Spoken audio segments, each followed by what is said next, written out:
Hey YouTube, this is Abdul Carfix and 2014 Chrysler Town and Country 3.6 Altenator. This job, you'll have to take the cover on the bottom, okay, and then you have a compressor that you can leave all the lines attached. You just have to disconnect the harness, and there's 4 bolts that hold the compressor, 2 on top and 2 nut on the top and 2 bolts on the bottom. Take them out and take the studs out, guys. If you don't take the studs out like these, that holds the top, they sits on the top. If you don't take them out, you're not gonna be able to get the space in there. So take those, guys. They are 7 triplix, whatever you call those type of torque.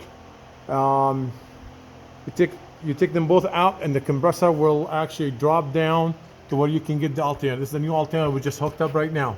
Okay, so you pull the alternator through this hole right here. Once you drop the compressor, leave everything attached to it except the harness. You leave the harness on, attach the harness, and take all the bolts out. Leave the lines attached, and you can pull the alternator through here and sneak the new one in. And tied up the 3 bolts. They are 13 millimeter, and 1 nut there, 2 bolts and 1 nut, and then you got 2 nut and 2 bolts for the compressor, and that should do it for your alternator. The only way you can get it out, guys. Other than that, you're not gonna have any luck getting it from the top. But thank you for watching my videos. Please subscribe to my channel.